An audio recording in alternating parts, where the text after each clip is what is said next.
Job 1. There was a man in the land of Uz whose name was Job. And this man was blameless and upright, fearing God and shunning evil. He had 7 sons and 3 daughters, and he owned 7,000 sheep, 3,000 camels, 500 yoke of oxen, 500 female donkeys, and a very large number of servants.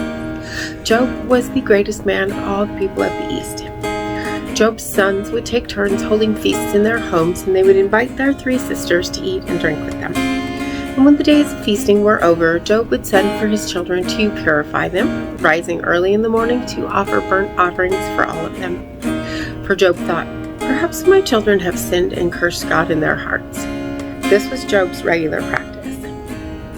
One day the sons of God came to present themselves before the Lord, and Satan also came with them. "Where have you come from?" said the Lord to Satan. "From roaming through the earth," he replied, "and walking back and forth on it." Then the Lord said to Satan, "Have you considered my servant Job? For there is none on earth like him, a man who is blameless and upright, who fears God and shuns evil." Satan answered the Lord, "Does Job fear God for nothing? Have you not placed a hedge on every side around him and his household and all that he owns? You've blessed the work of his hands, and his possessions have increased in the land. But stretch out your hand and strike all that he has, and he will surely curse you to your face." "Very well," said the Lord to Satan, "everything he has is in your hands, but you must not lay a hand on the man himself." Then Satan went out from the presence of the Lord. One day, while Job's sons and daughters were eating and drinking wine in their oldest brother's house, a messenger came and reported to Job. While the oxen were plowing and the donkeys were grazing nearby, the Sabaeans swooped down and took them away. They put the servants to the sword, and I alone have escaped to tell you. While he was speaking, another messenger came and reported, "The fire of God fell from heaven. It burned and consumed the sheep and the servants, and I alone have escaped to tell you." While he was still speaking, another messenger came and reported, "The Chaldeans formed 3 bands, raided the camels, and took them away. They put the servants to the sword, and I alone have escaped to tell you." While he was still speaking, another messenger came and reported, "Your sons and daughters were eating and drinking wine in their oldest brother's house when suddenly a mighty wind swept in from the desert and struck the 4 corners of the house. It collapsed on the young people, and they're dead, and I alone have escaped to tell you." Then Job stood up, tore his robe, and shaved his head. He fell to the ground and worshipped, saying, "Naked I came from my mother's womb, and naked I will return. The Lord gave, and the Lord has taken away. Blessed be the name of the Lord." In all this, Job did not sin or charge God with wrongdoing. Job 2.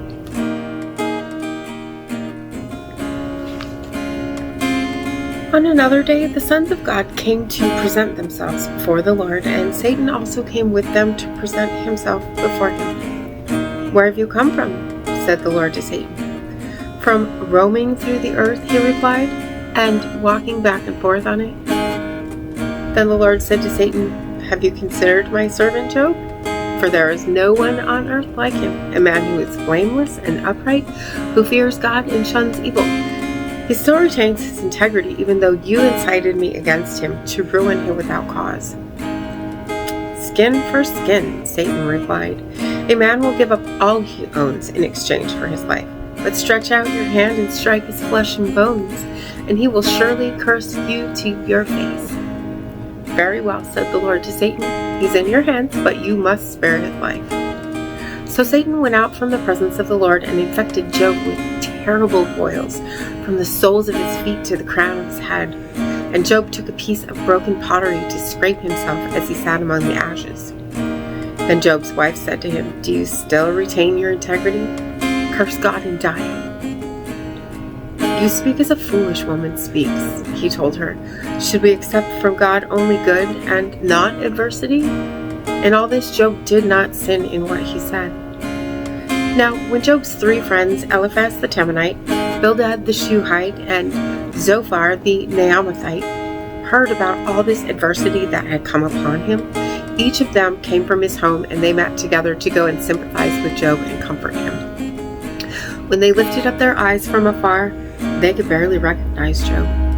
They began to weep aloud, and each man tore his robe and threw dust in the air over his head.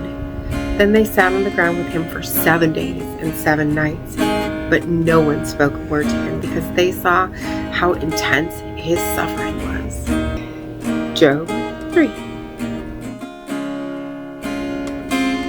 After this, Job opened his mouth and cursed the day of his birth, and this is what he said. May the day of my birth perish, and the night it was said, a boy is conceived. If only that day had turned to darkness. May God above disregard it, may no light shine upon it. May darkness and gloom reclaim it, and a cloud settle over it. May the blackness of the day overwhelm it. If only the darkness had taken that night away. May it not appear among the days of the year. May it never be entered into any of the months.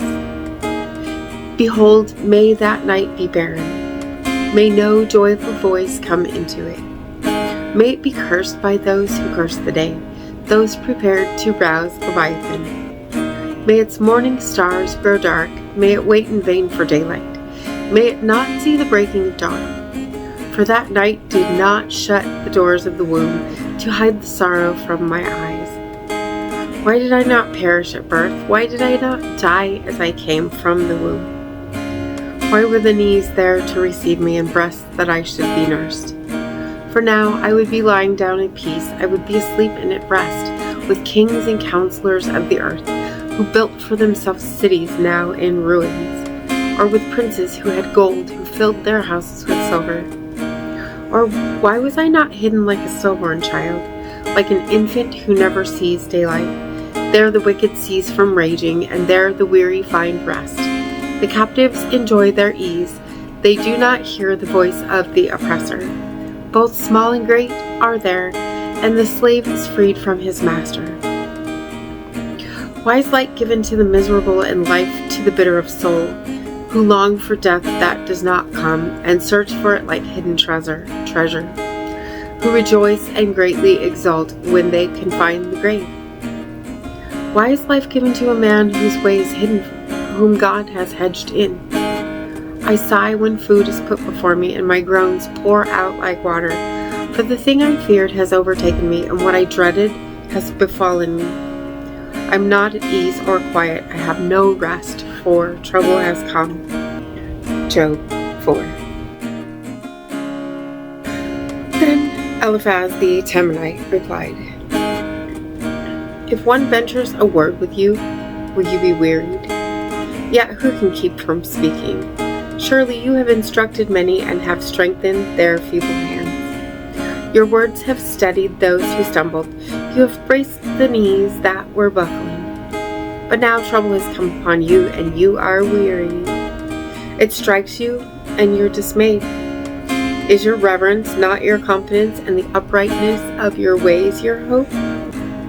Consider now, I plead, who being innocent has ever perished? Or where have the upright been destroyed? As I've observed, those who plow iniquity and those who sow trouble reap the same. By the breath of God they perish, and by the blast of his anger they're consumed.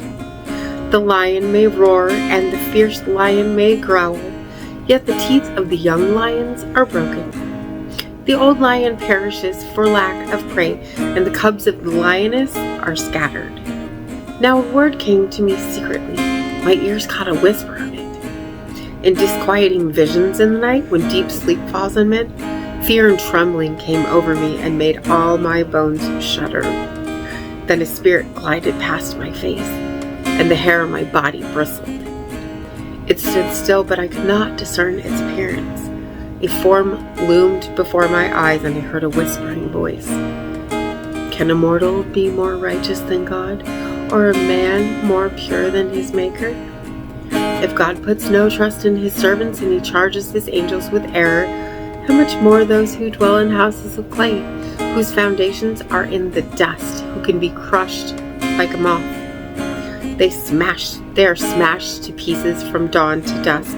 Unnoticed they perish forever. Are not their tent cords pulled up so that they die without wisdom? Job 5. Call out if you please, but who will answer? To which of the holy ones will you turn? For resentment kills a fool, and envy slays the simple. I've seen a fool taking root, but suddenly his house was cursed. His sons are far from safety, crushed in court without a defender. The hungry consume his harvest, taking it even from the thorns, and thirsty pant after his well. For distress does not spring from the dust, and trouble does not sprout from the ground. Yet man is born to trouble as surely as sparks fly upward. However, if I were you, I would appeal to God and lay my cause before him, the one who does great and unsearchable things, wonders without number. He gives rain to the earth and sends water upon the fields. He sets the lowly on high so that mourners are lifted to safety. He thwarts the schemes of the crafty so that their hands find no success. He catches the wise in their craftiness and sweeps away the plans of the cunning. They encounter darkness by day and grope at noon as in the night. He saves the needy from the sword in their mouth and from the clutches of the powerful. So the poor have hope, and injustice shuts its mouth. Blessed indeed is the man whom God corrects. So do not despise the discipline of the Almighty. For he wounds, but he also binds. He strikes, but his hands also heal. He will rescue you from 6 calamities. No harm will touch you in 7. In famine, he will redeem you from death, and in battle from the stroke of the sword. You will be hidden from the scourge of the tongue, and will not fear havoc when it comes.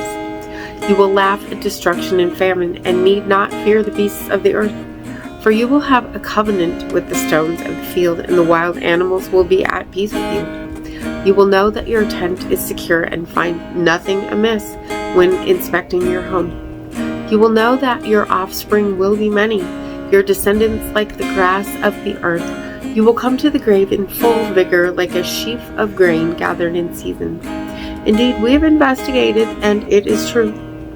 So hear it and know it for yourself. Job 6. Then Job replied, If only my grief could be weighed and placed with my calamity on the scales, for then it would outweigh the sand of the seas. No wonder my words have been rash. For the arrows of the Almighty have pierced me. My spirit drinks in their poison. The terrors of God are arrayed against me. Does a wild donkey bray over fresh grass, or an ox low over its fodder? Is tasteless food eaten without salt? Or is there flavor in the white of an egg? My soul refuses to touch them. They are loathsome food to me. If only my request were granted, and God would fulfill my hope, that God would be willing to crush me, to unleash his hand and cut me off. It still brings me comfort and joy through unrelenting pain that I have not denied the words of the Holy One. What strength do I have that I should still hope? What is my future that I should be patient? Is my strength like that of a stone, or my flesh made of bronze? Is there any help within me now that success is driven from me? A despairing man should have the kindness of his friend, even if he forsakes the fear of the Almighty. But my brothers are as faithless as wadis, as seasonal streams that overflow, darkened because of the ice and the inflow of melting snow, but ceasing in the dry season and vanishing from their channels in the heat. Caravans turn aside from their routes. They go into the wasteland and perish. The caravans of Tema look for water. The travelers of Sheba hope to find it. They are confounded because they had hoped. Their arrival brings disappointment. For now you are of no help. You see terror and you are afraid. Have I ever said, "Give me something"? Offer me a bribe from your wealth. Deliver me from the hand of the enemy. Redeem me from the grasp of the ruthless. Teach me and I will be silent. Help me understand how I have erred, how painful are honest words. But what does your argument prove? Do you intend to correct my words? and treat as wind my cry of despair? You would even cast lots for an orphan and barter away your friend. But now please look at me. Would I lie to your face? Reconsider. Do not be unjust. Reconsider, for my righteousness is at stake. Is there iniquity on my tongue? Can my mouth not discern malice? Job 7.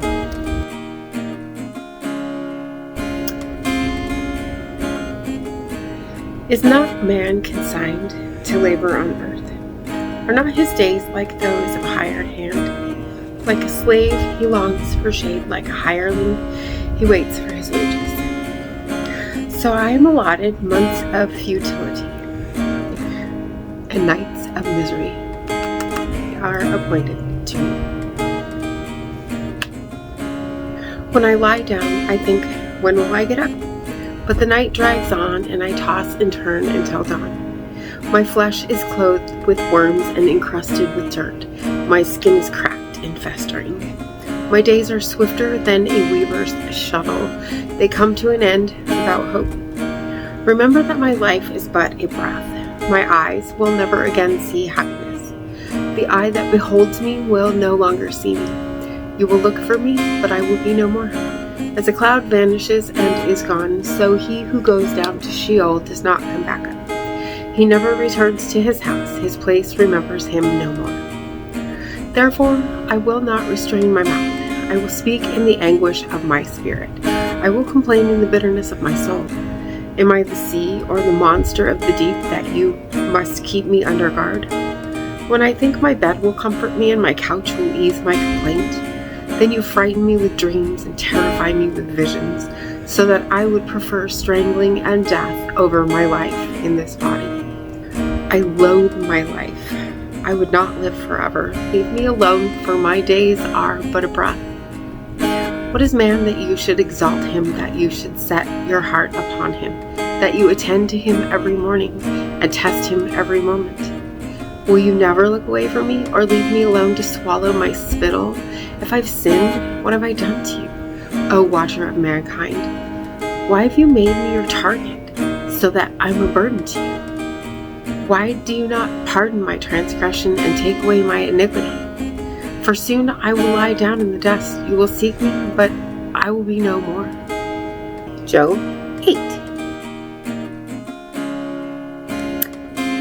Then Bildad the Shuhite replied, How long will you go on saying such things? The words of your mouth are a blustering wind. Does God pervert justice? Does the Almighty pervert what is right? When your children sinned against him, he gave them over to their rebellion. But if you would earnestly seek God and ask the Almighty for mercy, if you're pure and upright, even now he will rouse himself on your behalf and restore your righteous estate. Though your beginnings were modest, your latter days will flourish. Please inquire of past generations and consider the discoveries of their fathers. For we were born yesterday and know nothing. Our days on earth are but a shadow. Will they not teach you and tell you and speak from their understanding? Does papyrus grow where there is no marsh? Do reeds flourish without water? While the shoots are still uncut, they dry up quicker than grass. Such is the destiny of all who forget God. So the hope of the godless will perish. His confidence is fragile. His security is in a spider's web. He leans on his web, but it gives way. He holds fast, but it does not endure. He is a well-watered plant in the sunshine, spreading its shoots over the garden. His roots wrap around the rock heap. He looks for a home among the stones. If he is uprooted from his place, it will disown him, saying, I never saw you. Surely this is the joy of his way, yet others will spring from the dust. Behold, God does not reject the blameless, nor will he strengthen the hand of evildoers. He will yet fill your mouth with laughter and your lips with the shout of joy. Your enemies will be clothed in shame, and the tent of the wicked will be no more. Job 9. Then Job answered, Yes, I know that it is so, but how can a mortal be righteous before God? If one wished to contend with God, he could not answer him 1 time out of 1,000. God is wise in heart and mighty in strength. Who has resisted him and prospered. He moves mountains without their knowledge and overturns them in his anger. He shakes the earth from its place so that its foundations tremble. He commands the sun not to shine. He seals off the stars. He alone stretches out the heavens and treads on the waves of the sea. He is the maker of the Bear and Orion, of the Pleiades and the constellations of the south.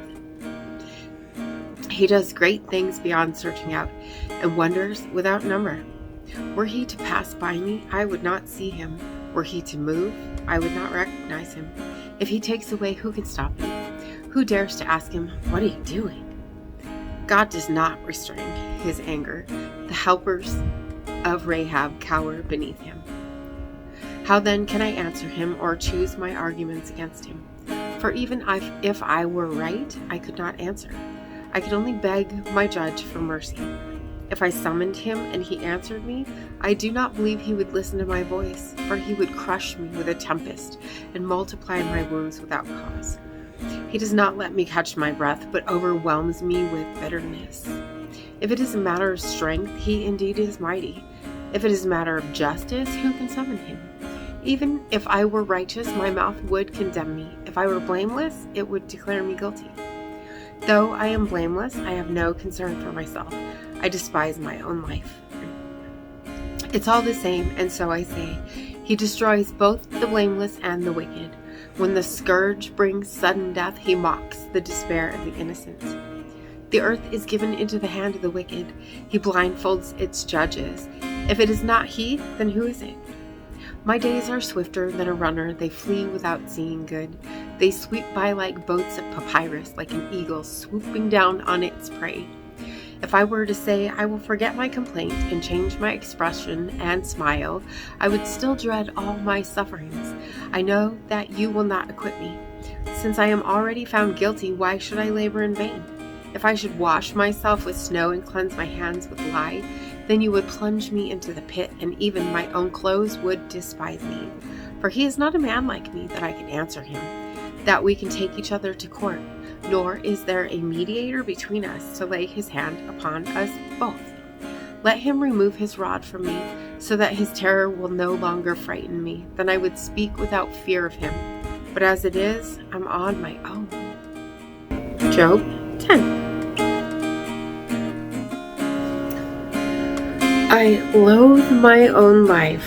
I will express my complaint and speak in the bitterness of my soul. I will say to God, do not condemn me. Let me know why you prosecute me. Does it please you to oppress me, to reject the work of your hands and favor the schemes of the wicked? Do you have eyes of flesh?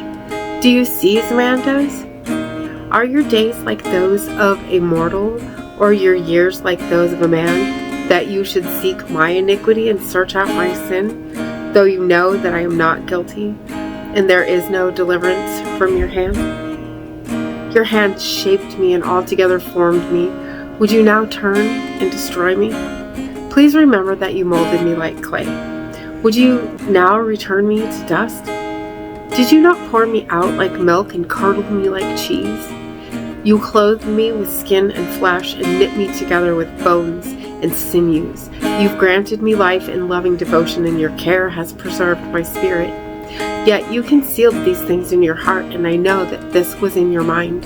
If I've sinned, you would take note, and you would not acquit me of my iniquity. If I'm guilty, woe to me. And even if I'm righteous, I cannot lift my head. I am full of shame and aware of my affliction. Should I hold my head high, you would hunt me like a lion and again display your power against me. You produce new witnesses against me and multiply your anger toward me. Hardships assault me in wave after wave. Why then did you bring me from the womb? Oh, that I had died and no eye had seen me. If only I had never come to be, but had been carried from the womb to the grave.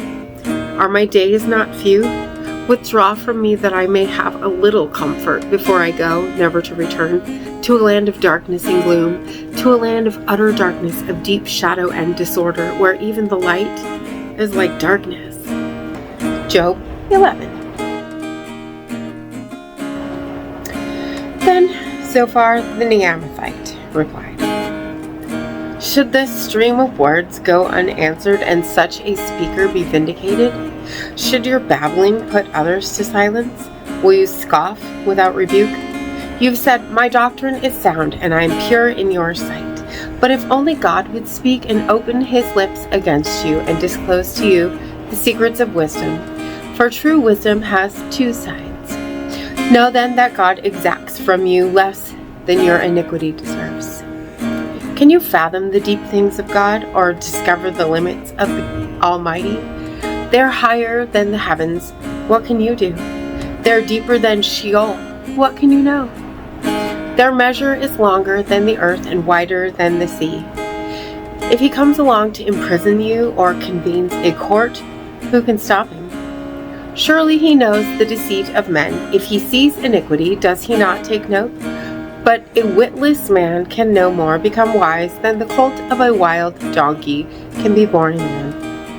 As for you, if you direct your heart and lift up your hands to him, if you put away the iniquity in your hand and allow no injustice to dwell in your tents, then indeed you will lift up your face without shame.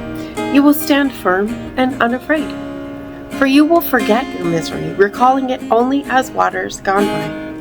Your life will be brighter than noonday. Its darkness will be like the morning. You will be secure because there is hope, and you will look around and lie down in safety. You will lie down without fear, and many will court your favor. But the eyes of the wicked will fail, and escape will elude them. They will hope for their last breath. Job 12. Then Job answered, "Truly then you are the people with whom wisdom itself will die. But I also have a mind. I am not inferior to you. Who does not know such things as these? I'm a laughingstock to my friends. Though I called on God and he answered, the righteous and upright man is a laughingstock. The one at ease scorns misfortune as the fate of those whose feet are slipping. The tents of robbers are safe, and those who provoke God are secure. Those who carry their God in their hands. But ask the animals, and they will instruct you. Ask the birds of the air, and they will tell you. Or speak to the earth, and it will teach you. Let the fish of the sea inform you. Which of all these does not know that the hand of the Lord has done this?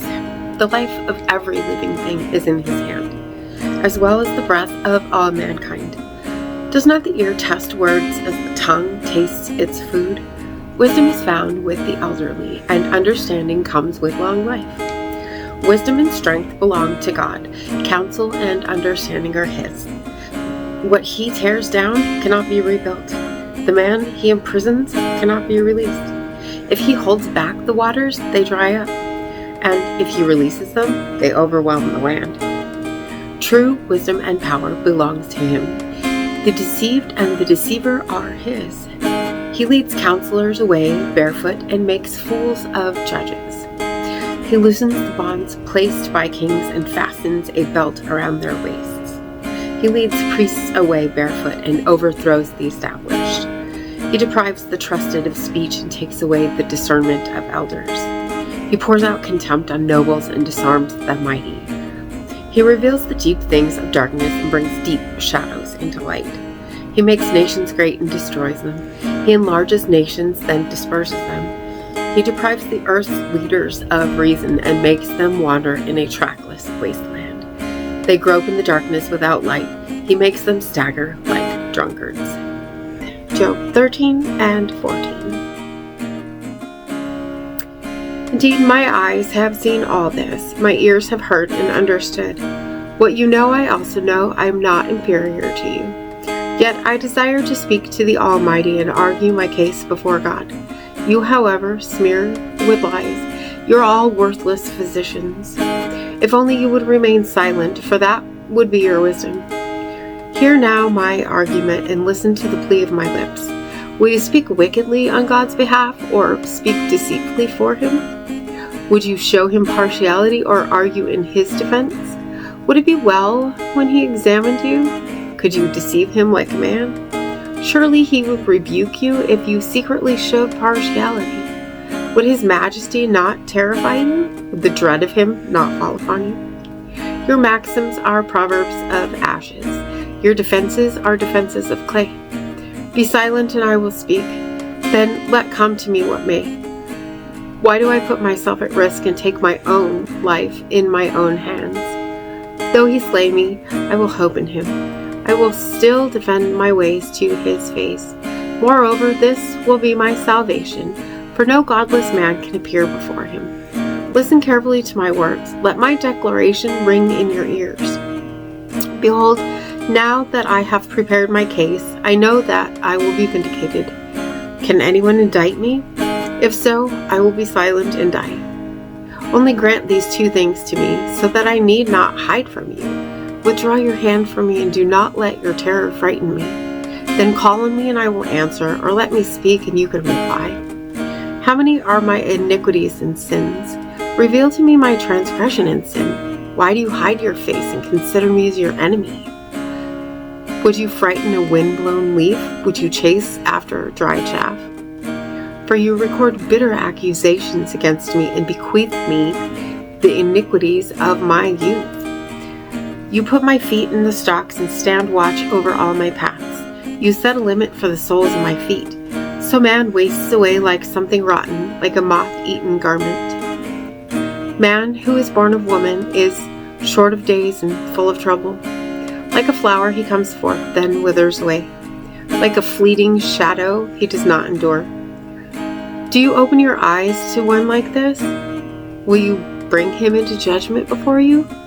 Who can bring out clean from unclean? No one. Since his days are determined and the number of his months is with you, and since you have set limits that he cannot exceed, look away from him and let him rest, so he can enjoy his day as a hired hand. For there is hope for a tree. If it is cut down, it will sprout again, and its tender shoots will not fail. If its roots grow old in the ground and its stump dies in the soil, at the scent of water it will bud and put forth twigs like a sapling. But a man dies and is laid low. He breathes his last, and where is he? As water disappears from the sea and a river becomes parched and dry, so a man lies down and does not rise. Until the heavens are no more, he will not be awakened or roused from sleep. If only you would hide me in Sheol and conceal me until your anger has passed. If only you would appoint a time for me and then remember me. When a man dies, will he live again? All the days of my hard service I will wait until my renewal comes. You will call and I will answer. You will desire the work of your hands. For then you would count my steps, but would not keep track of my sin. My transgression would be sealed in a bag, and you would cover over my iniquity. But as a mountain erodes and crumbles, and a rock is dislodged from its place, as water wears away the stones and torrents wash away the soil, so you destroy a man's hope. You forever overpower him, and he passes on. You change his countenance and send him away. If his sons receive honor, he does not know it. If they're brought low, he's unaware. He feels only the pain of his own body and mourns only for himself. Job 15. Then Eliphaz the Temanite replied, Does a wise man answer with empty counsel, or fill his belly with the hot east wind? Should he argue with useless words or speeches that serve no purpose? But you even undermine the fear of God and hinder meditation before him. For your iniquity instructs your mouth, and you choose the language of the crafty. Your own mouth, not mine, condemns you. Your own lips testify against you. Were you the first man ever born? Were you brought forth before the hills? Do you listen in on the counsel of God, or limit wisdom to yourself? What do you know that we do not? What do you understand that is not clear to us? Both the gray-haired and the aged are on our side, men much older than your father. Are the consolations of God not enough for you, even words spoken gently to you? Why has your heart carried you away, and why do your eyes flash as you turn your spirit against God and pour such words from your mouth? What is man that he should be pure, or one born of woman that he should be righteous? If God puts no trust in his holy ones, if even the heavens are not pure in his eyes, how much less man who is vile and corrupt, who drinks injustice like water. Listen to me, and I will inform you.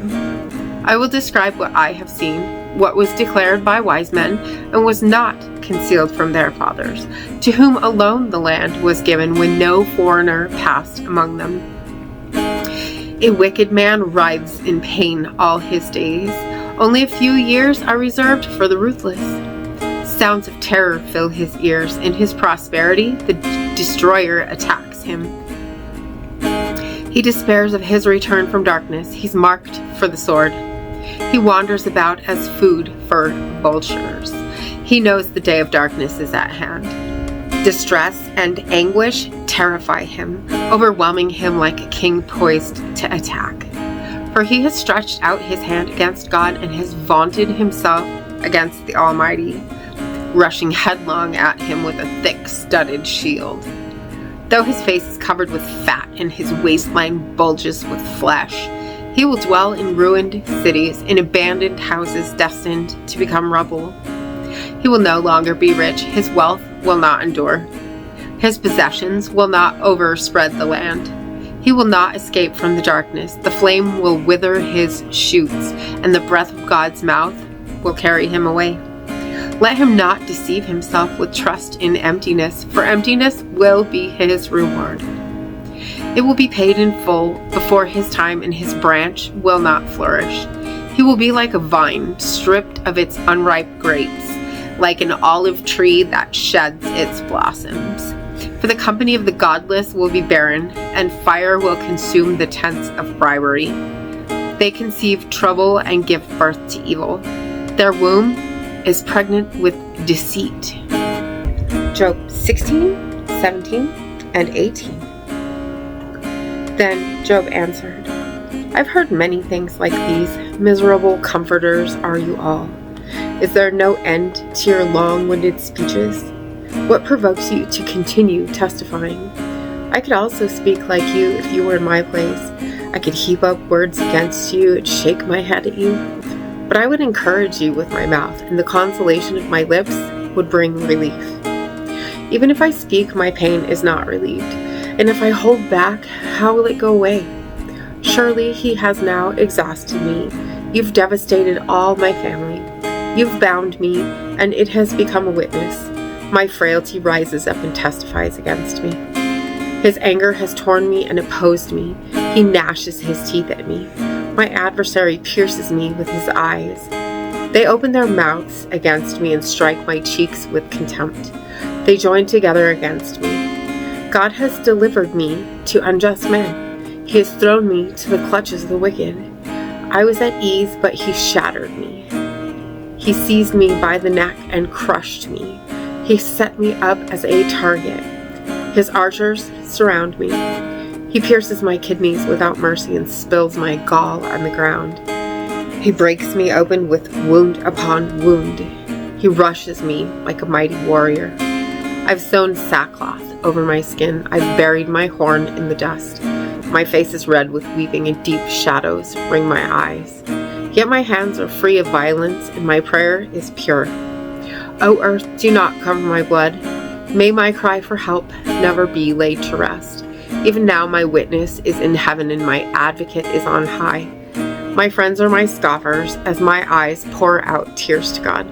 Oh, then a man might plead with God as he pleads with his neighbor.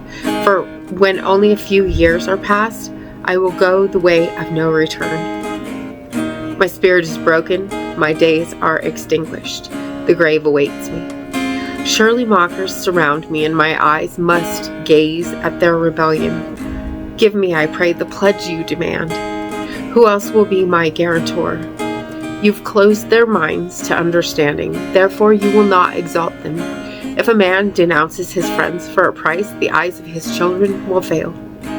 He has made me a byword among the people, a man in whose face they spit. My eyes have grown dim with grief, and my whole body is but a shadow. The upright are appalled at this, and the innocent are stirred against the godless. Yet a righteous one holds to his way, and the one with clean hands grows stronger. But come back and try again, all of you, for I will not find a wise man among you. My days have passed, my plans are broken off, even the desires of my heart. They have turned night into day, making light seem near in the face of darkness. If I look for Sheol as my home, if I spread out my bed in darkness and say to corruption, you are my father, and to the worm, my mother or my sister, where then is my hope? Who can see any hope for me? Will it go down to the gates of Sheol? Will we go down together into the dust?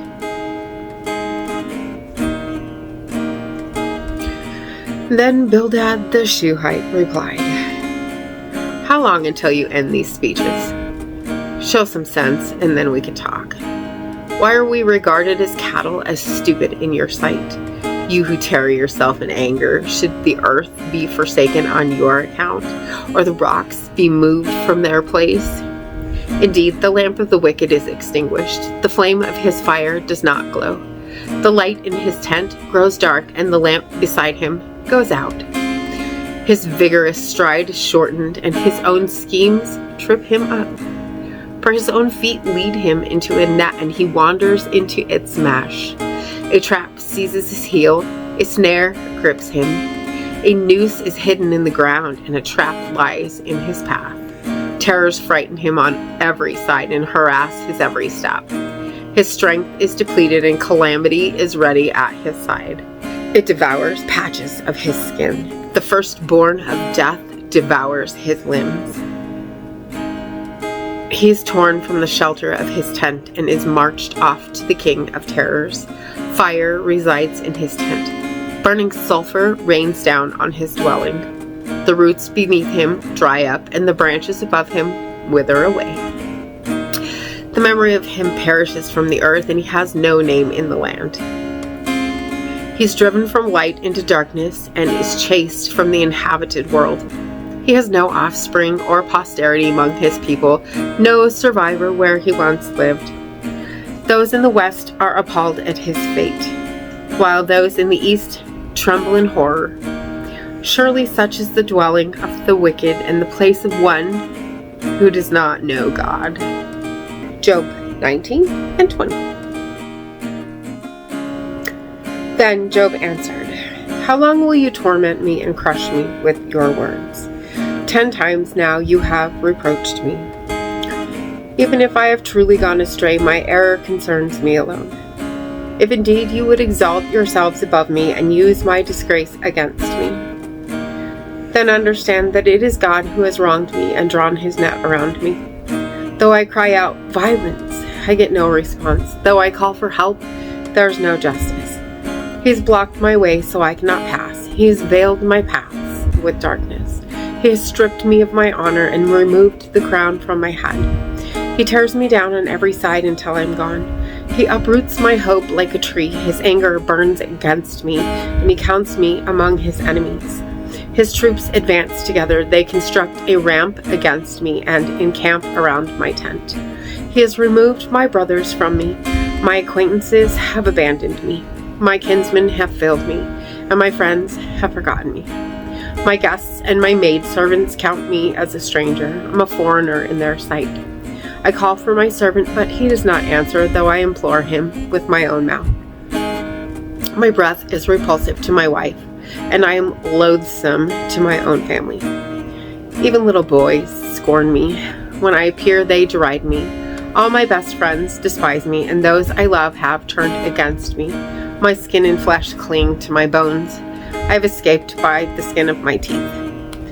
Have pity on me, my friends, have pity, for the hand of God has struck me. Why do you persecute me as God does? Will you never get enough of my flesh? I wish that my words were recorded and inscribed in a book by an iron stylus on lead or chiseled in stone forever. But I know that my Redeemer lives, and in the end he will stand upon the earth. Even after my skin has been destroyed, yet in my flesh I will see God. I will see him for myself. My eyes will behold him, and not as a stranger. How my heart yearns within me. If you say, let us persecute him, since the root of the matter lies with him, then you should fear the sword yourselves, because wrath brings punishment by the sword, so that you may know there is a judgment. Then Zophar the Naamathite replied, So my anxious thoughts compel me to answer, because of the turmoil within me. I've heard a rebuke that insults me, and my understanding prompts a reply. Do you not know that from antiquity, since man was placed on the earth, the triumph of the wicked has been brief, and the joy of the godless momentary? Though his arrogance reaches the heavens and his head touches the clouds, he will perish forever like his own dung. Those who had seen him will ask, Where is he? He will fly away like a dream, never to be found. He will be chased away like a vision in the night. The eye that saw him will see him no more, and his place will no longer behold him. His sons will seek the favor of the poor, for his own hands must return his wealth. The youthful vigor that fills his bones will lie down with him in the dust. Though evil is sweet in his mouth, and he conceals it under his tongue, though he cannot bear to let it go and keeps it in his mouth, yet in his stomach his food sours into the venom of cobras within him. He swallows wealth but vomits it out. God will force it from his stomach. He will suck the poison of cobras. The fangs of a viper will kill him. He will not enjoy the streams, the rivers flowing with honey and cream. He must return the fruit of his labor without consuming it. He cannot enjoy the profits of his trading. For he has oppressed and forsaken the poor. He has seized houses he did not build. Because his appetite is never satisfied, he cannot escape with his treasure. Nothing is left for him to consume, thus his prosperity will not endure. In the midst of his plenty, he will be distressed. The full force of misery will come upon him. When he has filled his stomach, God will vent his fury upon him, raining it down on him as he eats. Though he flees from an iron weapon, a bronze-tipped arrow will pierce him. It is drawn out of his back, the gleaming point from his liver. Terrors come over him. Total darkness is reserved for his treasures. A fire unfanned will consume him and devour what is left in his tent. The heavens will expose his iniquity, and the earth will rise up against him. The possessions of his house will be removed, flowing away on the day of God's wrath. This is the wicked man's portion from God, the inheritance God has appointed him. Job 21 and 22. Then Job answered, Listen carefully to my words. Let this be your consolation to me. Bear with me while I speak, then after I've spoken, you may go on mocking. Is my complaint against a man? Then why should I not be impatient? Look at me and be appalled. Put your hand over your mouth. When I remember, terror takes hold and my body trembles in horror. Why do the wicked live on, growing old and increasing in power? Their descendants are established around them, and their offspring before their eyes. Their homes are safe from fear. No rod of punishment from God is upon them. Their bulls breed without fail. Their cows bear calves and do not miscarry. They send forth their little ones like a flock. Their children skip about, singing to the tambourine and lyre, and making merry at the sound of the flute. They spend their days in prosperity and go down to Sheol in peace. Yet they say to God, Leave us alone, for we have no desire to know your ways. Who is the Almighty that we should serve him? And what would we gain if we pray to him? Still, their prosperity is not in their own hands, so I stay far from the counsel of the wicked. How often is the lamp of the wicked put out? Does disaster come upon them? Does God in his anger apportion destruction? Are they like straw before the wind, like chaff swept away by a storm? It is said that God lays up one's punishment for his children. Let God repay the man himself, so he will know it. Let his eyes see his own destruction. Let him drink for himself the wrath of the Almighty. For what does he care about his household after him, when the number of his months has run out? Can anyone teach knowledge to God, since he judges those on high? One man dies full of vigor, completely secure and at ease. His body is well nourished, and his bones are rich with marrow. Yet another man dies in the bitterness of his soul, having never tasted prosperity. But together they lie down in the dust, and worms cover them both. Behold, I know your thoughts, full well, the schemes by which you would wrong me. For you say, where now is the nobleman's house, and where are the tents in which the wicked dwell? Have you never asked those who travel the roads? Do you not accept their reports? Indeed, the evil man is spared from the day of calamity, delivered from the day of wrath. Who denounces his behavior to his face? Who repays him for what he has done? He is carried to the grave, and watch is kept over his tomb. The clods of the valley are sweet to him. Everyone follows behind him, and those before him are without number. So how can you comfort me with empty words? For your answers remain full of falsehood. Then Eliphaz the Temanite replied, Can a man be of use to God? Can even a wise man benefit him? Does it delight the Almighty that you are righteous? Does he profit if your ways are blameless? Is it for your reverence that he rebukes you and enters into judgment against you? Is not your wickedness great?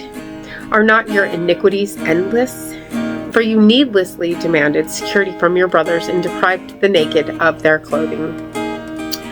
You gave no water to the weary and withheld food from the famished, while the land belonged to a mighty man, and a man of honor lived on it.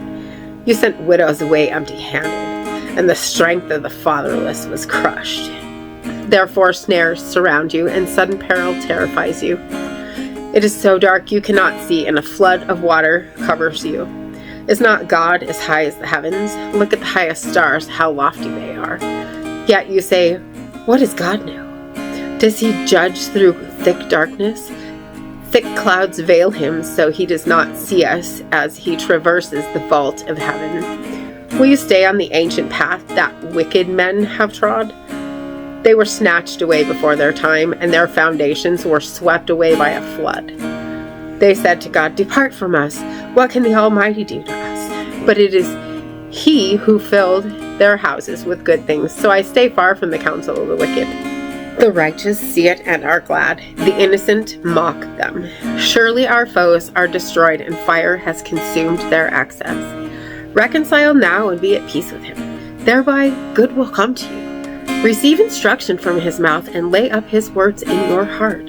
If you return to the Almighty, you will be restored. If you remove injustice from your tents and consign your gold to the dust and the gold of Ophir to the stones of the ravines, then the Almighty will be your gold and the finest silver for you.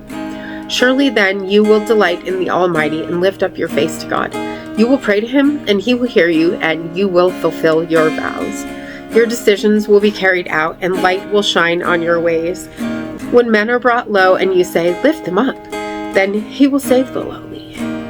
He will deliver even one who is not innocent, rescuing him through the cleanness of your hands. Job 23 and 24. Then Job answered, Even today my complaint is bitter. His hand is heavy despite my groaning. If only I knew where to find him, so that I could go to his seat, I would plead my case before him and fill my mouth with arguments. I would learn how he would answer and consider what he would say. Would he contend with me in his great power? No, he would certainly take note of me. Then an upright man could reason with him, and I would be delivered forever from my judge. If I go east, he's not there. If I go west, I cannot find him. When he is at work in the north, I cannot behold him. When he turns to the south, I cannot see him. Yet he knows the way I have taken. When he has tested me, I will come forth as gold. My feet have followed in his tracks. I've kept his way without turning aside. I have not departed from the command of his lips. I've treasured the words of his mouth more than my daily bread. But he's unchangeable, and who can oppose him? He does what he desires, for he carries out his decree against me, and he has many such plans. Therefore I am terrified in his presence. When I consider this, I fear him. God has made my heart faint. The Almighty has terrified me. Yet I am not silenced by the thick darkness that covers my face. Why does the Almighty not reserve times for judgment? Why may those who know him never see his days? Men move boundary stones. They pasture stolen flocks. They drive away the donkey of the fatherless and take the widow's ox in pledge. They push the needy off the road and force all the poor of the land into hiding. Indeed, like wild donkeys in the desert, the poor go to work foraging for food. The wasteland is food for their children. They gather fodder in the fields and glean the vineyards of the wicked. Without clothing, they spend the night naked. They have no covering against the cold. Drenched by mountain rains, they huddle against the rocks for want of shelter. The fatherless infant is snatched away from the breast. The nursing child of the poor is seized for a debt. Without clothing, they wander about naked. They carry the sheaves, but still go hungry. They crush olives within their walls. They tread the wine presses, but go thirsty. From the city men groan, and the souls of the wounded cry out. Yet God charges no one with wrongdoing. Then there are those who rebel against the light, not knowing its ways or staying on its paths. When daylight is gone, the murderer rises to kill the poor and needy. In the night, he's like a thief. The eye of the adulterer watches for twilight, thinking, "No eye will see me." He covers his face. In the dark, they dig through houses. By day, they shut themselves in, never to experience the light. For to them, deep darkness is their morning. Surely they are friends with the terrors of darkness. They are but foam on the surface of the water. Their portion of the land is cursed, so that no one turns toward their vineyards. As drought and heat consume the melting snow, so Sheol steals those who have sinned. The womb forgets them, the worm feeds on them. They are remembered no more. So injustice is like a broken tree. They prey on the barren and childless and show no kindness to the widow. Yet by his power, God drags away the mighty. Though rising up, they have no assurance of life. He gives them a sense of security, but his eyes are on their ways. They are exalted for a moment, then they are gone. They are brought low and gathered up like all others. They are cut off like heads of grain. If this is not so, then who can prove me a liar and reduce my words to nothing? Job 25, 26, and 27. Then Bildad the Shuhite replied, "Dominion and awe belong to God. He establishes harmony in the heights of heaven. Can his troops be numbered? On whom does his light not rise? How then can a man be just before God? How can one born of woman be pure? If even the moon does not shine and the stars are not pure in his sight, how much less man who is but a maggot, and the Son of Man who is but a worm?" Then Job answered, "How you have helped the powerless and saved the arm that is feeble. How you have counseled the unwise and provided fully sound insight. To whom have you uttered these words, and whose spirit spoke through you? The dead tremble, those beneath the waters and those who dwell in them. Sheol is naked before God, and Abaddon has no covering. He stretches out the north over empty space. He hangs the earth upon nothing. He wraps up the waters in his clouds, yet the clouds do not burst under their own weight. He covers the face of the full moon, spreading over it his cloud. He has inscribed a horizon on the face of the waters at the boundary between light and darkness. The foundations of heaven quake, astounded at his rebuke. By his power he stirred the sea. By his understanding he shattered Rahab. By his breath the skies were cleared. His hand pierced the fleeing serpent. Indeed, these are but the fringes of his ways. How faint is the whisper we hear of him. Who then can understand the thunder of his power?" Job continued his discourse. "As surely as God lives, who has deprived me of justice, the Almighty who has embittered my soul, as long as my breath is still within me and the breath of God remains in my nostrils, My lips will not speak wickedness, and my tongue will not utter deceit. I will never say that you are right. I will maintain my integrity until I die. I will cling to my righteousness and never let go. As long as I live, my conscience will not accuse me. May my enemy be like the wicked and my opponent like the unjust. For what is the hope of the godless when he is cut off, when God takes away his life? Will God hear his cry when distress comes upon him? Will he delight in the Almighty? Will he call upon God at all times? I will instruct you in the power of God. I will not conceal the ways of the Almighty. Surely all of you have seen it for yourselves. Why then do you keep up this empty talk? This is the wicked man's portion from God, the heritage the ruthless receive from the Almighty. Though his sons are many, they are destined for the sword, and his offspring will never have enough food. His survivors will be buried by the plague, and their widows will not weep for them. Though he heaps up silver like dust and piles up a wardrobe like clay, what he lays up the righteous will wear, and his silver will be divided by the innocent. The house he builds is like a moth's cocoon, like a hut set up by a watchman.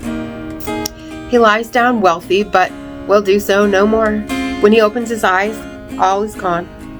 Terrors overtake him like a flood. A tempest sweeps him away in the night. The east wind carries him away, and he's gone. It sweeps him out of his place. It hurls itself against him without mercy as he flees headlong from its power. It claps its hands at him and hisses him out of his place. Job 28 and 29. Surely there is a mine for silver in a place where gold is refined. Iron is taken from the earth and copper is smelted from ore. Man puts an end to the darkness. He probes the farthest recesses for ore in deep darkness. Far from human habitation, he cuts a shaft in places forgotten by the foot of man. Far from man, he dangles and sways. Food may come from the earth, but from below it is transformed as by fire. Its rocks are the source of sapphires containing flecks of gold. No bird of prey knows that path. No falcon's eye has seen it. Proud beasts have never trodden it. No lion has ever prowled over it. The miner strikes the flint. He overturns mountains at their base. He hews out channels in the rocks, and his eyes spot every treasure. He stops up the sources of the streams to bring what is hidden to light. But where can wisdom be found, and where does understanding dwell? No man can know its value, nor is it found in the land of the living. The ocean depths say, "It is not in me," while the sea declares, "It is not with me." It cannot be bought with gold, nor can its price be weighed out in silver. It cannot be valued in the gold of Ophir, in precious onyx or sapphire. Neither gold nor crystal can compare to it, nor jewels of fine gold be exchanged for it. Coral and quartz are unworthy of mention. The price of wisdom is beyond rubies. Topaz from Cush cannot compare to it, nor can it be valued in pure gold. From where then does wisdom come, and where does understanding dwell? It is hidden from the eyes of every living thing and concealed from the birds of the air. Abaddon and Death say, "We have heard a rumor about it," but God understands its way, and he knows its place. For he looks to the ends of the earth and sees everything under the heavens. When God fixed the weight of the wind and measured out the waters, when he set a limit for the rain and a path for the thunderbolt, then he looked at wisdom and appraised it. He established it and searched it out. And he said to man, "Behold, the fear of the Lord, that is wisdom, and to turn away from evil is understanding." And Job continued his discourse. How I longed for the months gone by, for the days when God watched over me, when his lamp shone above my head, and by his light I walked through the darkness, when I was in my prime, when the friendship of God rested on my tent, when the Almighty was still with me, and my children were around me, when my steps were bathed in cream, and the rock poured out for me streams of oil. When I went out to the city gate and took my seat in the public square, the young men saw me and withdrew, and the old men rose to their feet. The princes refrained from speaking and covered their mouths with their hands. The voices of the nobles were hushed, and their tongues stuck to the roofs of their mouths. For those who heard me called me blessed, and those who saw me commended me. because I rescued the poor who cried out, and the fatherless who had no helper. The dying man blessed me, and I made the widow's heart sing for joy. I put on righteousness, and it clothed me. Justice was my robe and my turban. I served as eyes to the blind and as feet to the lame. I was a father to the needy, and I took up the case of the stranger. I shattered the fangs of the unjust and snatched the prey from his teeth. So I thought, I will die in my nest and multiply my days as the sand. My roots will spread out to the waters, and the dew will rest nightly on my branches. My glory is ever new within me, and my bow is renewed in my hand. Men listened to me with expectation, waiting silently for my counsel. After my words, they spoke no more. My speech settled on them like dew. They waited for me as for rain, and drank in my words like spring showers. If I smiled at them, they did not believe it. The light of my countenance was precious. I chose their course and presided as chief. So I dwelt as king among his troops, as a comforter of the mourners. Job 30. But now they mock me, men younger than I am, whose fathers I would have refused to entrust with my sheepdogs. What use to me was the strength of their hands, since their vigor had left them. Gaunt from poverty and hunger, they gnawed the dry land, and the desolate wasteland by night. They plucked mallow among the shrubs, and the roots of the broom tree were their food. They were banished from among men, shouted down like thieves, so that they lived on the slopes of the wadis, among the rocks and in holes in the ground. They cried out among the shrubs and huddled beneath the nettles. A senseless and nameless brood, they were driven off the land. And now they mock me in song. I've become a byword among them. They abhor me and keep far from me. They do not hesitate to spit in my face. Because God has unstrung my bow and afflicted me, they've cast off restraint in my presence. The rabble arises at my right. They lay snares for my feet and build siege ramps against me.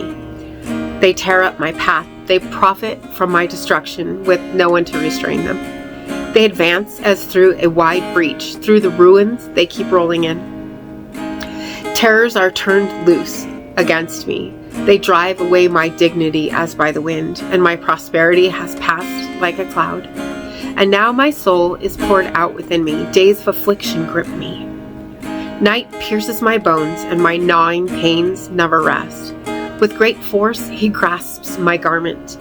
He seizes me by the collar of my tunic. He throws me into the mud, and I've become like dust and ashes. I cry out to you for help, but you do not answer. When I stand up, you merely look at me. You have ruthlessly turned on me. You oppose me with your strong hand. You snatch me up into the wind and drive me before it. You toss me about in the storm.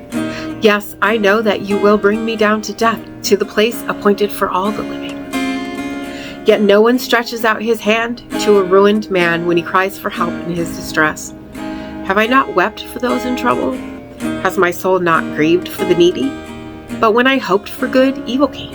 When I looked for light, darkness fell. I am churning within and cannot rest. Days of affliction confront me. I go about, blackened, but not by the sun. I stand up in the assembly and cry for help. I've become a brother of jackals and a companion of ostriches. My skin grows black and peels, and my bones burn with fever. My harp is tuned to mourning, and my flute to the sound of weeping. Job 31. I've made a covenant with my eyes. How then could I gaze with desire at a virgin? For what is the allotment of God from above, or the heritage from the Almighty on high? Does not disaster come to the unjust and calamity to the workers of iniquity? Does he not see my ways and count my every step? If I've walked in falsehood or my foot has rushed to deceit, let God weigh me with honest scales, that he may know my integrity. If my steps have turned from the path, if my heart has followed my eyes, or if impurity has stuck to my hands, then may another eat what I have sown, and may my crops be uprooted. If my heart has been enticed by my neighbor's wife, or I've lurked at his door, then may my own wife grind grain for another, and may other men sleep with her. for that would be a heinous crime, an iniquity to be judged. For it is a fire that burns down to Abaddon. It would root out my entire harvest. If I have rejected the cause of my manservant or maidservant when they made a complaint against me, what will I do when God rises to judge? How will I answer when called to account? Did not he who made me in the womb also make them? Did not the same one form us in the womb? If I have denied the desires of the poor or allowed the widow's eyes to fail, if I've eaten my morsel alone, not sharing it with the fatherless, though from my youth I reared him as would a father, and from my mother's womb I guided the widow, if I've seen one perish for lack of clothing, or a needy man without a cloak, if his heart has not blessed me for warming him with the fleece of my sheep, if I've lifted up my hand against the fatherless because I saw that I had support in the gate, then may my arm fall from my shoulder and be torn from its socket. For calamity from God terrifies me, and his splendor I cannot overpower. If I've put my trust in gold, or called pure gold my security, if I've rejoiced in my great wealth because my hand has gained so much, if I've beheld the sun in its radiance, or the moon moving in splendor, so that my heart was secretly enticed, and my hand threw a kiss from my mouth, this would also be an iniquity to be judged, for I would have denied God on high. If I have rejoiced in my enemy's ruin, or exulted when evil befell him, I've not allowed my mouth to sin by asking for his life with a curse. If the men of my house have not said, who is there who has not had his fill? But no stranger had to lodge on the street, for my door has been opened to the traveler. If I've covered my transgressions like Adam by hiding my guilt in my heart, because I greatly feared the crowds and the contempt of the clans terrified me, so that I kept silent and would not go outside, oh, that I had one to hear me. Here's my signature. Let the Almighty answer me. Let my accuser compose an indictment. Surely I would carry it on my shoulder and wear it like a crown. I would give account of all my steps. I would approach him like a prince. If my land cries out against me and its furrows weep together, if I've devoured its produce without payment, or broken the spirit of its tenants, then let briars grow instead of wheat, and stinkweed instead of barley. Thus concludes the words of Job. Job 32. So these three men stopped answering Job because he was righteous in his own eyes. This kindled the anger of Elihu, son of Barachel the Buzite, of the family of Ram. He burned with anger against Job for justifying himself rather than God, and he burned with anger against Job's three friends because they had failed to refute Job, and yet had condemned him. Now Elihu had waited to speak to Job because the others were older than he. But when he saw that the three men had no further reply, his anger was kindled.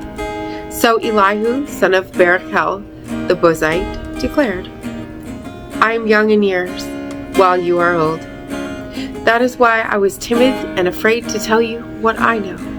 I thought that age should speak, and many years should teach wisdom. But there is a spirit in a man, the breath of the Almighty that gives him understanding. It is not only the old who are wise, or the elderly who understand justice. Therefore I say, listen to me.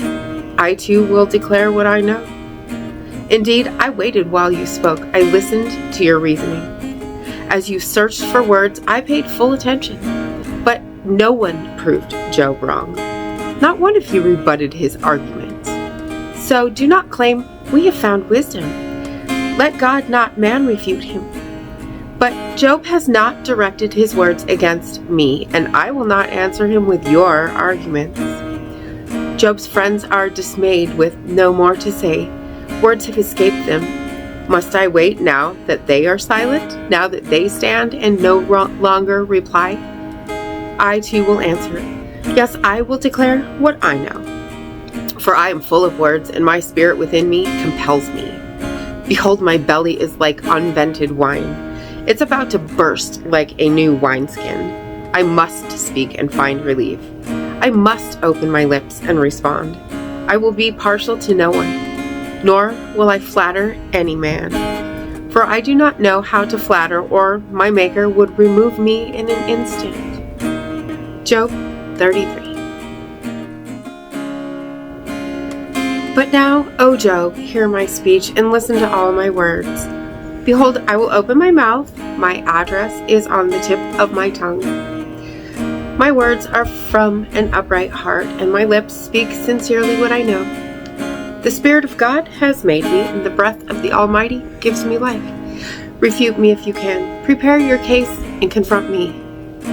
I am just like you before God. I was also formed from clay. Surely no fear of me should terrify you, nor will my hand be heavy upon you. Surely you have spoken in my hearing, and I have heard these very words. I am pure without transgression. I am clean with no iniquity in me. Yet God finds occasions against me. He counts me as his enemy. He puts my feet in the stocks. He watches over all my paths. Behold, you are not right in this matter. I will answer you, for God is greater than man. Why do you complain to him that he answers nothing a man asks? For God speaks in one way and in another, yet no one notices. In a dream, in a vision in the night, when deep sleep falls upon men, as they slumber on their beds, he opens their ears and terrifies them with warnings, to turn a man from wrongdoing and keep him from pride, to preserve his soul from the pit and his life from perishing by the sword. A man is also chastened on his bed with pain and constant distress in his bones, so that he detests his bread, and his soul loathes his favorite food. His flesh wastes away from sight, and his hidden bones protrude. He draws near to the pit, and his life to the messengers of death. Yet if there is a messenger on his side, one mediator in 1,000, to tell a man what is right for him, to be gracious to him and say, spare him from going down to the pit, I have found his ransom. Then his flesh is refreshed like a child's. He returns to the days of his youth.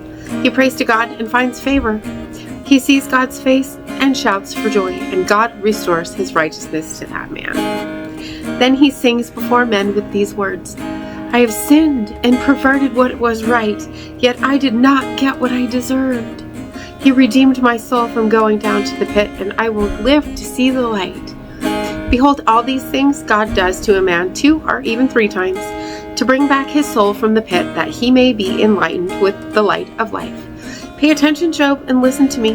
Be silent, and I will speak. But if you have something to say, answer me. Speak up, for I would like to vindicate you. But if not, then listen to me. Be quiet, and I will teach you with wisdom. Job 34. Then Elihu continued, Hear my words, O wise men. Give ear to me, O men of learning.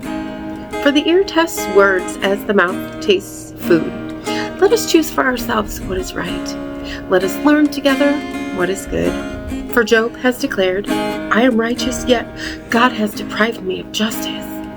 Would I lie about my case? My wound is incurable, though I am without transgression. What man is like Job, who drinks up derision like water? He keeps company with evildoers and walks with wicked men. For he has said, it profits a man nothing that he should delight in God. Therefore, listen to me, O men of understanding. Far be it from God to do wrong, and from the Almighty to act unjustly. For according to a man's deeds, he repays him. According to a man's ways, he brings consequences. Indeed, it is true that God does not act wickedly, and the Almighty does not pervert justice. Who gave him charge over the earth? Who appointed him over the whole world? If he were to set his heart to it and withdraw his spirit and breath, all flesh would perish together, and mankind would return to the dust. If you have understanding, hear this. Listen to my words. Could one who hates justice govern? Will you condemn the just and the mighty one, who says to kings, you are worthless, and to nobles, you are wicked, who is not partial to princes, and does not favor rich over poor? For they are all the work of his hands. They die in an instant, in the middle of the night. The people convulse and pass away. The mighty are removed without human hand. For his eyes are on the ways of man, and he sees his every step. There is no darkness or deep shadow where the workers of iniquity can hide. For God need not examine a man further or have him approach for judgment.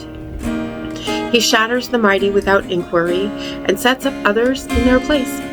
Therefore he recognizes their deeds. He overthrows them in the night, and they are crushed. He strikes them for their wickedness in full view, because they turned aside from him and had no regard for any of his ways. They caused the cry of the poor to come before him, and he heard the outcry of the afflicted. But when he remains silent, who can condemn him? When he hides his face, who can see him? Yet he watches over both man and nation, that godless men should not rule or lay snares for the people. Suppose someone says to God, I have endured my punishment, I will offend no more. Teach me what I cannot see. If I have done wrong, I will not do it again. Should God repay you on your own terms when you have disavowed his? You must choose, not I. So tell me what you know. Men of understanding will declare to me, and the wise men who hear me will say, Job speaks without knowledge, his words lack insight. If only Job were tried to the utmost, for answering like a wicked man. For he adds rebellion to his sin. He claps his hands among us and multiplies his words against God. Job 35 and 36. And Elihu went on to say, Do you think this is just? You say, I am more righteous than God. For you ask, what does it profit me, and what benefit do I gain apart from sin? I will reply to you and to your friends as well. Look to the heavens and see. Gaze at the clouds high above you. If you sin, what do you accomplish against him? If you multiply your transgressions, what do you do to him? If you're righteous, what do you give him, or what does he receive from your hand? Your wickedness affects only a man like yourself, and your righteousness only a son of man. Men cry out under great oppression. They plead for relief from the arm of the mighty. But no one asks, Where is God my Maker, who gives us songs in the night, who teaches us more than the beasts of the earth and makes us wiser than the birds of the air? There they cry out, but he does not answer, because of the pride of evil men.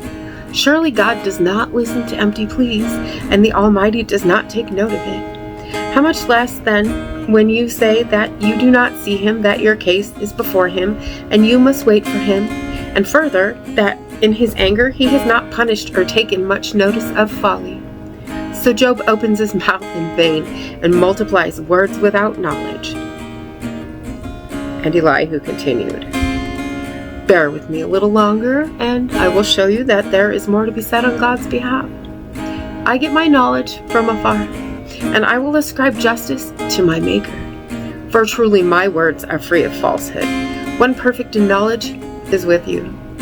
Indeed, God is mighty, but he despises no one. He is mighty in strength of understanding. He does not keep the wicked alive, but he grants justice to the afflicted. He does not take his eyes off the righteous, but he enthrones them with kings and exalts them forever.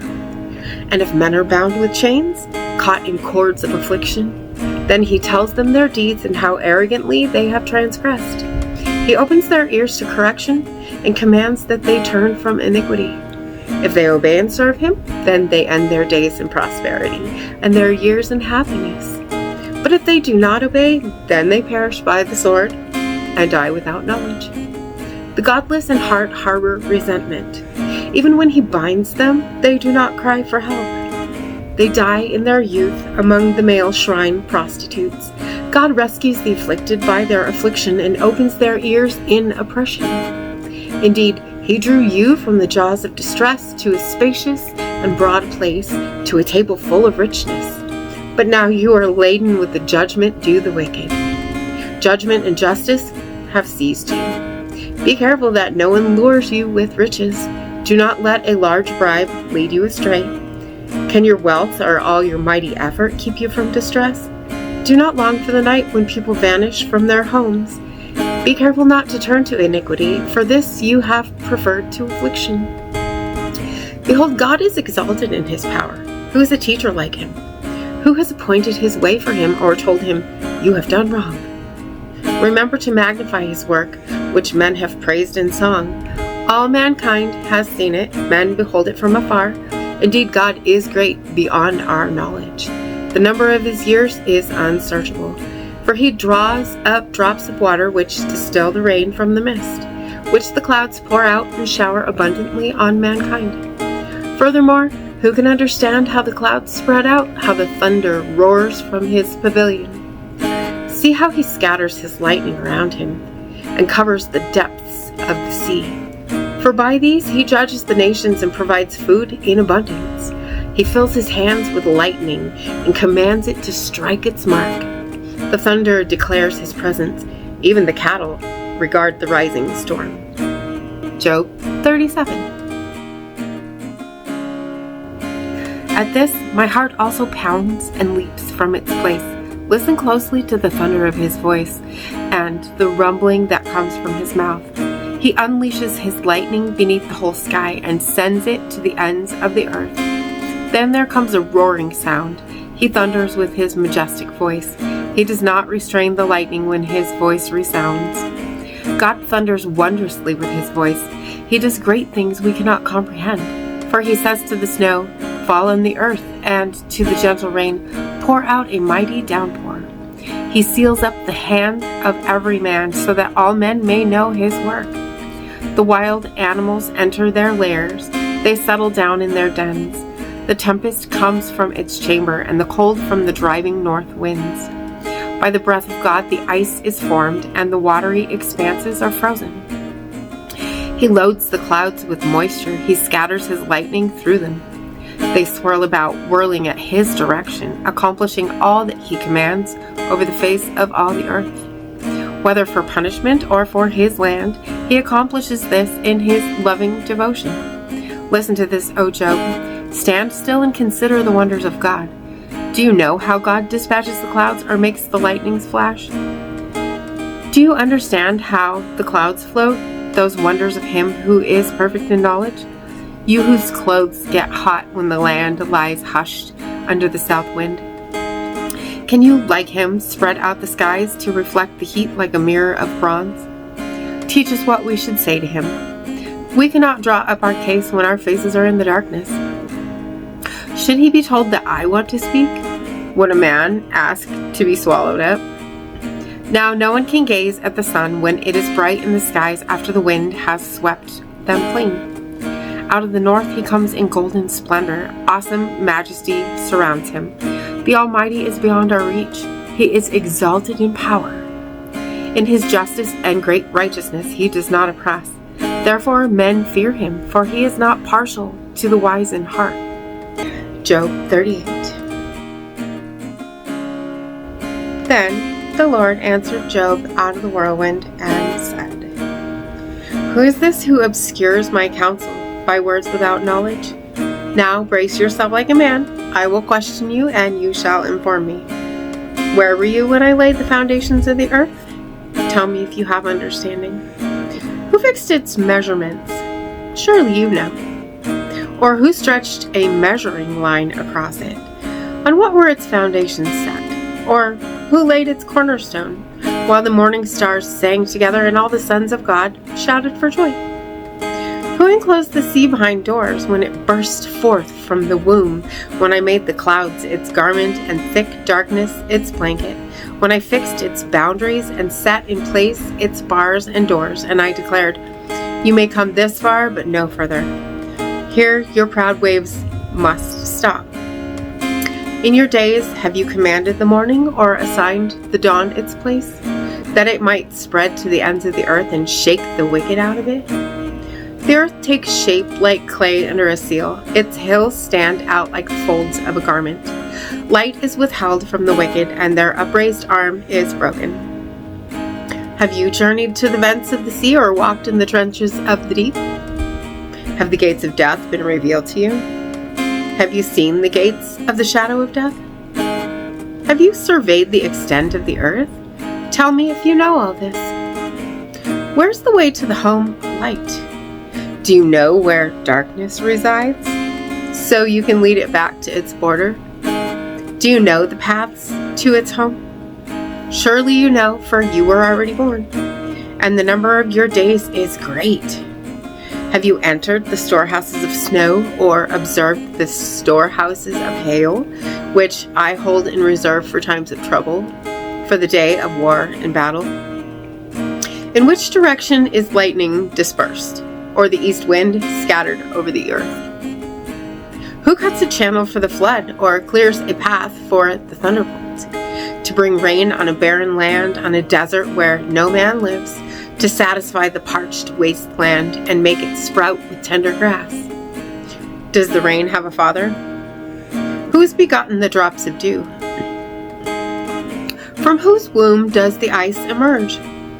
Who gives birth to the frost from heaven when the waters become hard as stone and the surface of the deep is frozen? Can you bind the chains of Pleiades or loosen the belt of Orion?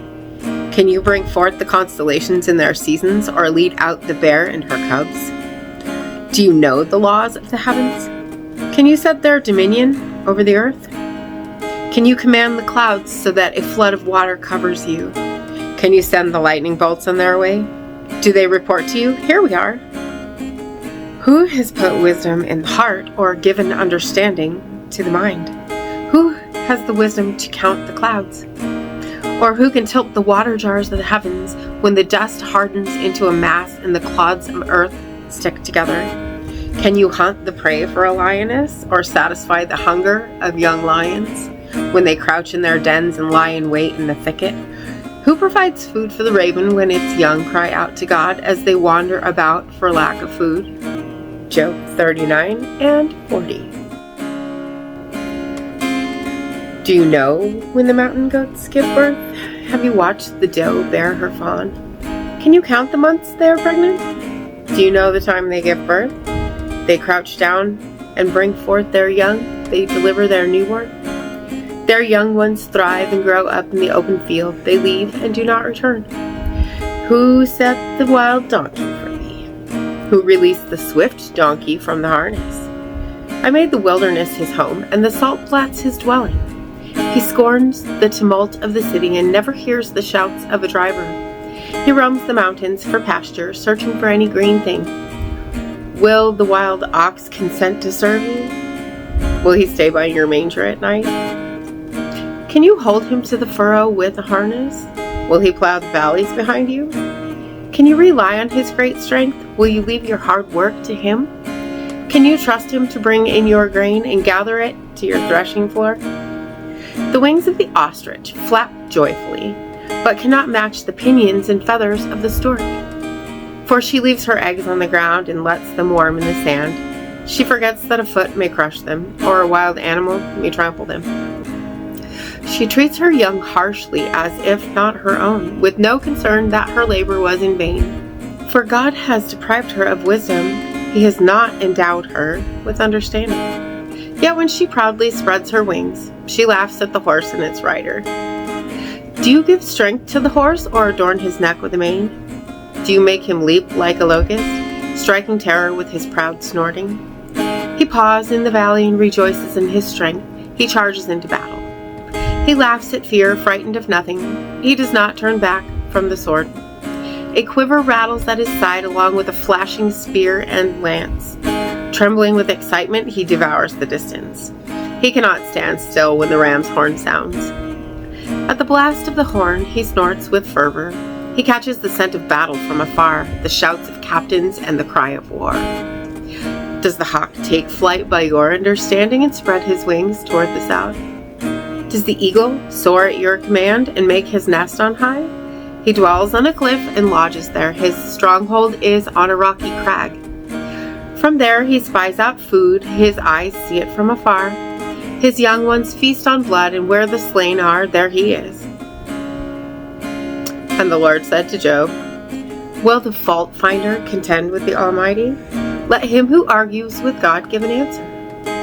Then Job answered the Lord, Behold, I am insignificant. How can I reply to you? I placed my hand over my mouth. I have spoken once, but I have no answer. Twice, but I have nothing to add. Then the Lord answered Job out of the whirlwind and said, Now brace yourself like a man. I will question you, and you shall inform me. Would you really annul my justice? Would you condemn me to justify yourself? Do you have an arm like God's? Can you thunder with a voice like His? Then adorn yourself with majesty and splendor and clothe yourself with honor and glory. Unleash the fury of your wrath. Look on every proud man and bring him low. Look on every proud man and humble him. Trample the wicked where they stand. Bury them together in the dust, imprison them in the grave. Then I will confess to you that your own right hand can save you. Look at Behemoth, which I made along with you. He feeds on the grass like an ox. See the strength of his loins and the power in the muscles of his belly. His tail sways like a cedar. The sinews of his thighs are tightly knit. His bones are tubes of bronze. His limbs are rods of iron. He's the foremost of God's works. Only his maker can draw the sword against him.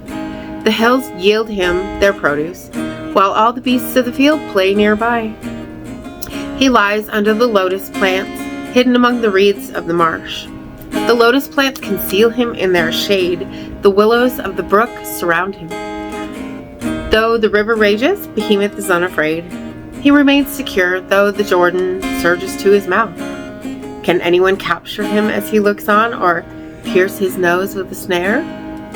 Job 41 and 42. Can you pull Leviathan in with a hook, or tie down his tongue with a rope? Can you put a cord through his nose, or pierce his jaw with a hook? Will he beg you for mercy, or speak to you softly? Will he make a covenant with you to take him as a slave for life? Can you pet him like a bird, or put him on a leash for your maidens? Will traders barter for him, or divide him among the merchants? Can you fill his hide with harpoons, or his head with fishing spears? If you lay a hand on him, you will remember the battle and never repeat it. Surely hope of overcoming him is false. Is not the sight of him overwhelming? No one is so fierce as to rouse Leviathan. Then who's able to stand against me? Who's given to me that I should repay him? Everything under heaven is mine.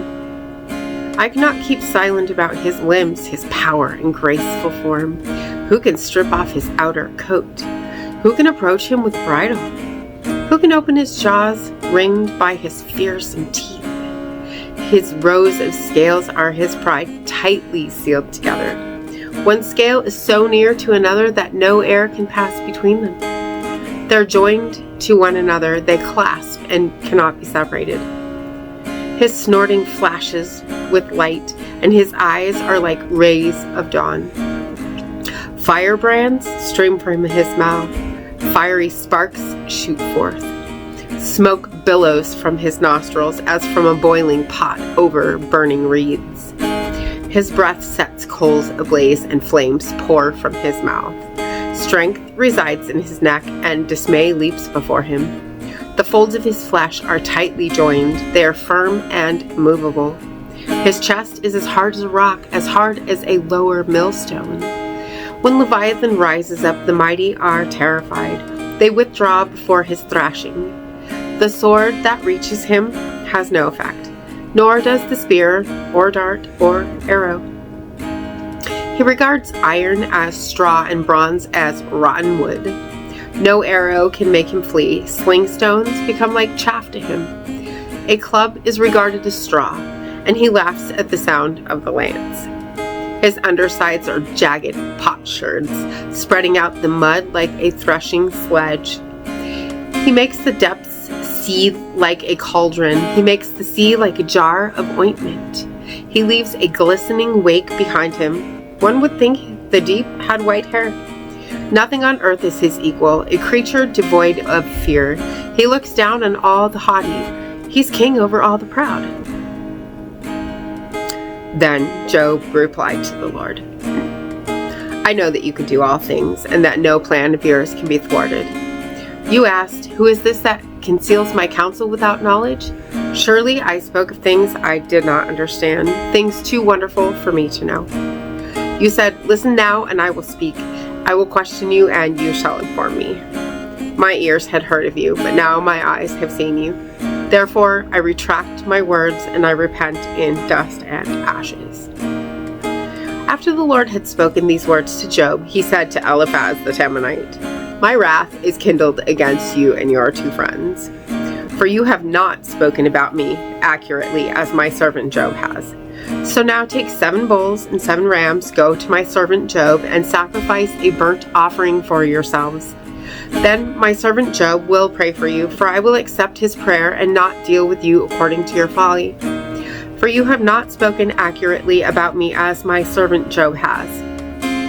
So Eliphaz the Temanite, Bildad the Shuhite, and Zophar the Naamathite went and did as the Lord had told them, and the Lord accepted Job's request. After Job had prayed for his friends, the Lord restored his prosperity and doubled his former possessions. All his brothers and sisters and prior acquaintances came and dined with him in his house. They consoled him and comforted him over all the adversity that the Lord had brought upon him, and each one gave him a piece of silver and a gold ring. So the Lord blessed Job's latter days more than his first. He owned 14,000 sheep, 6,000 camels, 1,000 yoke of oxen, and 1,000 female donkeys. And he also had 7 sons and 3 daughters. He named his first daughter Yamima, his second Keziah, and his third Karen Hapuch. No women as beautiful as Job's daughters could be found in all the land, and their father granted them an inheritance among their brothers. After this, Job lived 140 years and saw his children and their children to the 4th generation. And so Job died old and full of years. And as always, thank you so much for being here today. If you haven't already, hit that subscribe button right there and click the bell if you want to get notifications, and make sure to hit that like button for me. And I will see you tomorrow in a new translation. I know without a Maranatha. doubt, you'll carry me out of the storm. I'm standing at the crossroads, I'm lost without a clue. I need a big pink neon sign to show me what to do. I thank you, Lord. It glorifies you when you're the only answer.